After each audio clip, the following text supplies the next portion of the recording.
Hey guys, welcome back to Auto Repair guys. Thank you guys for watching and subscribing to the channel. Today guys we'll share super helpful information guys, how to remove and replace oxygen sensors, upstream oxygen sensors on BMW guys. That will work on multiple BMW due to the fact that the same engines usually are used in many BMWs. For instance, this engine right here has been used in BMW 1 Series, 3 Series, 5 Series, in Europe 6, 7 Series, even X1, X3, X5 guys. That tells you something. Now make sure to stay until the end because we'll share something very important guys and mistakes that people usually make and that can cost you more money. So why to waste your money guys? All the tools and parts that we'll be using you can find guys the link shared in the description of the video below. Second guys, we make at least 200 free repair videos on every single car we get at the shop, and we do that simply due to the fact that our mission here at the shop is to save you as much money as we can. All we need guys in return, please subscribe to the channel and like the video, that way we can keep providing this free information. So let us show you what we have here guys. This specifically is BMW N52 gasoline engine, but if you have 4-cylinder or 6-cylinder gasoline engine, the procedure will be almost identical guys to what we have here. Now if you have a V8, things will differ a little bit and we'll explain why. But before we start guys, check this channel out. This is our second channel, Electrical Car Repair Life, and we have helped guys millions of people and we have information that can save you thousands of dollars. So definitely guys, check it out, subscribe. We have so much helpful information. Now usually guys, on 4 or 6-cylinder engine, when you open the hood of your engine, you come to the left side. On the left side will be your exhaust manifold. That's where the exhaust manifold will be. Okay, right there. And you can see guys, we have one oxygen sensor. Okay, and this is known as bank 1, sensor 1. The second sensor, okay, we actually have to reach it from right here. Okay, perfect. It's all the way down there.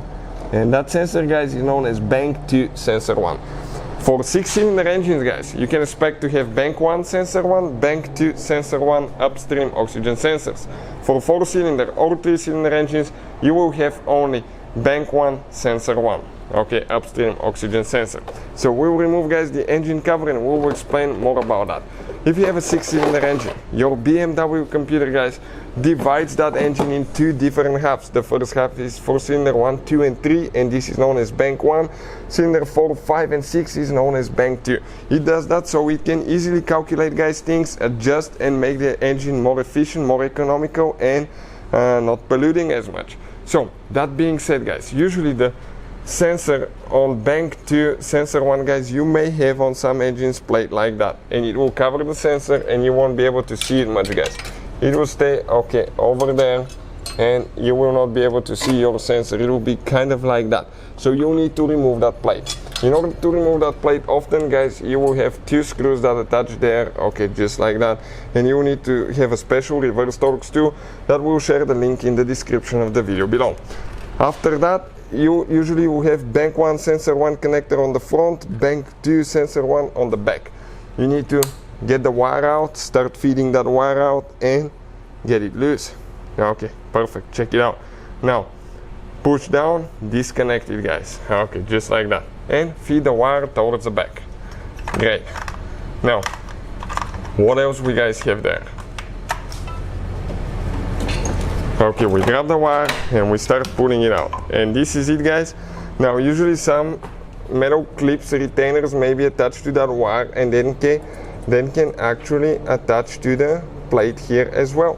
So that's, I think it will go this way actually. Okay, this one will attach right there. Yep, you can see, and that's how it goes guys. And you will have one more on this side that attaches usually right here, so that way it prevents that wire from dropping on the exhaust, because if it does get loose, it will fall on the exhaust, it will melt and you will destroy your oxygen sensors.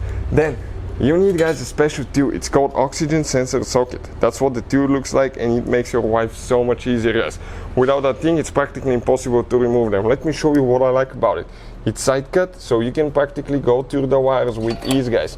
Once you do that, okay, you just go on top of the sensor, okay, you get an extension, and sometimes you may even need to get a big tool like that because that sensor will be stuck bad time guys. Okay, and it came out perfect. Now once it comes out guys, what you need to do, grab your cable and you need to twist the cable and the sensor at the same time, otherwise it will not come out. And I want to share something very important once we remove it, and we're going to discuss that one now guys.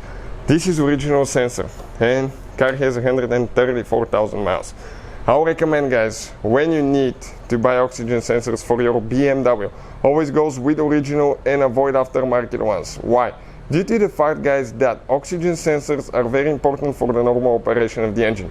We used aftermarket in the past and we were not happy due to the fact that we got increased fuel consumption, car wasn't running right, engine light was eventually coming on. So we went with original sensors, guys.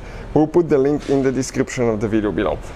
We also, guys, have a special video that explains how to test them, and I'll try to put the link in the description of the video below, and you can see how you can test Upstream oxygen sensor on BMW. Hopefully, guys, the video will be helpful for any of you needing that. Putting it together is in reverse order. We took it apart. Thank you for watching and see you guys next time.